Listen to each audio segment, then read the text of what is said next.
Hello! Today we will once more be taking a deep dive into the Cambridge IGCSE music listening paper. We are focusing on Western art music today and we are looking into minuets. So while this isn't a specified genre under the Cambridge banner, or it's not even a time period, it's very interesting to note that Cambridge has before asked a very specific question regarding minuets without touching on which time period it comes from. And coincidentally, minuets can be found in all of the time periods that we know and have studied in front of us. So they can be Baroque minuets, classical minuets, romantic minuets, modern or contemporary minuets. They can be 20th century minuets, of course.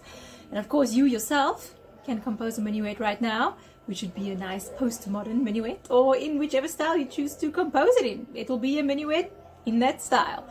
So we are just looking at minuets today. Something interesting, something extra, but I definitely think you'll find it helpful. Today we are looking at the June 2022 paper 1-1 past paper, and all of this comes from the Cambridge School Support Hub, which I have linked in the description below. So we're looking at section 8.2 today, and section 8.2 will count 8 marks, as well as section A1, the full section A comprised of these two subsections, will count 16 marks in total. And of course, by now we really do know that Cambridge's IGCSE listening paper has to do with the chronological order, and you have to answer it according to the CD that the examiner in the room will play for you.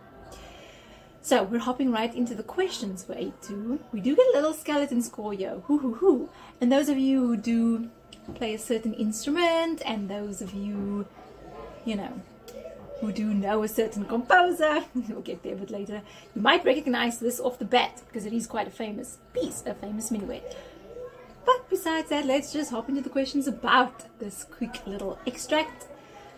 What playing technique is used by the lower strings throughout the extract? So we will know that we are going to hear something for strings. They do tell us you will hear an extract for instruments. They don't tell us which instruments, but that question that comes up there say something about strings. Okay, we're bracing ourselves for strings.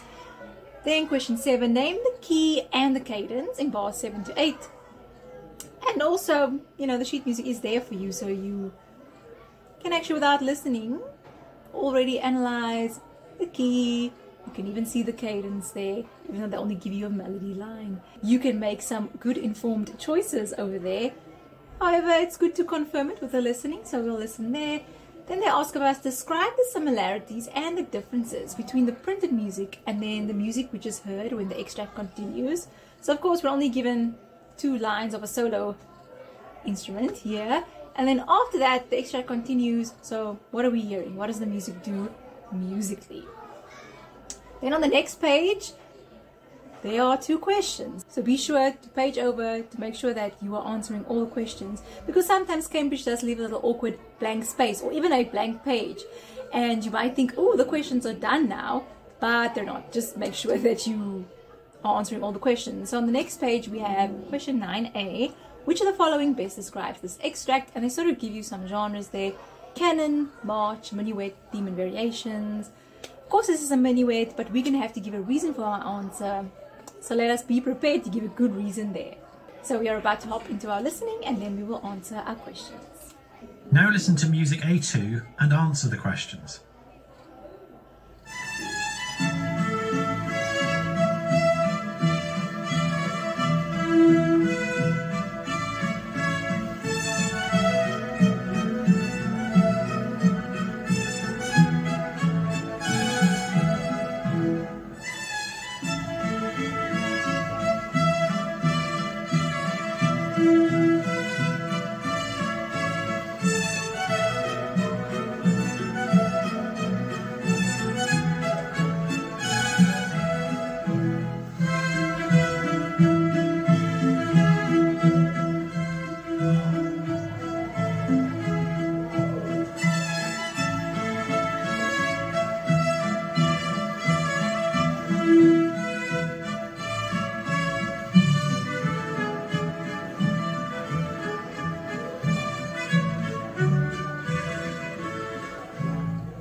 There we go, a pretty little extract, and of course you may recognize this music. But before we go into what this music is, where it comes from, and who the composer may be, let us answer our question. So what playing technique is used by the lower strings throughout the extract? Well, of course, the strings are being plucked there, and that very specific technique in the strings, it's called pizzicato. So you can either write out the full Italian word, or you can write out the shortened word pizz, or you can even say that the lower strings are plucked there. Then we'll go ahead and name the key and cadence. So of course we can already see the key signature right at the beginning. It leads us to believe that we are in A major. However, you know, we see some D sharps creeping up there in the second line. And of course, you know, in our order of sharps, F sharp, C sharp, G sharp, D sharp, you know, it shows that we're going to another key, which happens to be the dominant key of A major. We are headed towards E major here. And of course, we can see that this extract ends with an E and an octave lower E. So of course this is really solidifying that whole tonality of E, and we can actually just hear it in the extract as well. So this is definitely a perfect cadence in E major. So of course the key, we might not necessarily be able to hear that on the recording.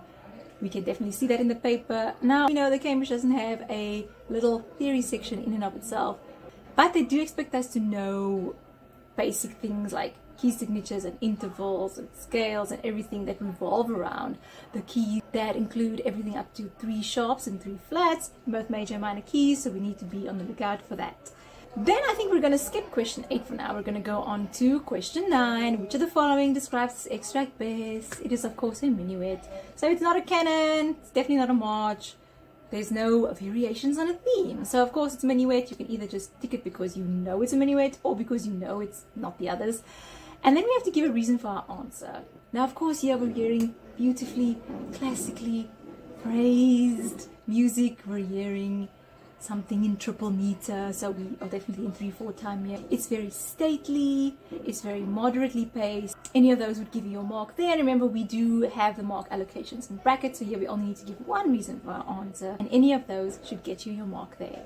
Okay, so now we're hopping back into question 8. We're going to describe the similarities and differences between the printed music and then the music that comes after the extract continues. So we're going to listen, and then once the printed music, you know, stops, we're going to continue to listen, and then we have to say what's the same, what's different, and we have to give 3 facts there. So let's go ahead and hop right back into our listening, and we're going to solidify with our ears now that perfect cadence, and we are going to keep our ears open for similarities and differences as the extract continues. Music A2, second playing.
Okay, so let's go ahead and answer that last question.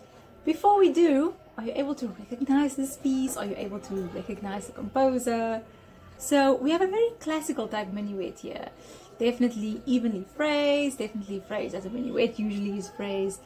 Very typical of the classical era. We are dealing with Luigi Boccherini here. So he is a famous Italian composer, more so known for composing in the Rococo style.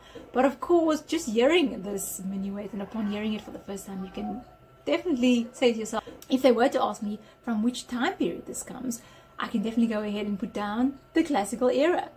Those are also Boccherini's dates, so to speak. And of course, we know that music and time and history isn't just, you know, segmented and blocked off, but definitely this is such a classical minuet. And I have linked a recording with sheet music in the description, so you can go ahead and listen to the full version of the piece. So back to question 8. We're describing similarities and differences. Here we go. So once the extract continues, it changes tonality completely. We're no longer in E major. We're not even in A major. We're in a minor key. So it starts off in a minor key, minor tonality. We do a very similar accompaniment as the extract continues. That sort of stays the same. Melodic lines change, but the accompaniment type figure stays the same. There's still pizzicato lower strings going on at the bottom there. And also the rhythm that we see, you know, the upbeat to bar 5 and then the full bar 5 and 6.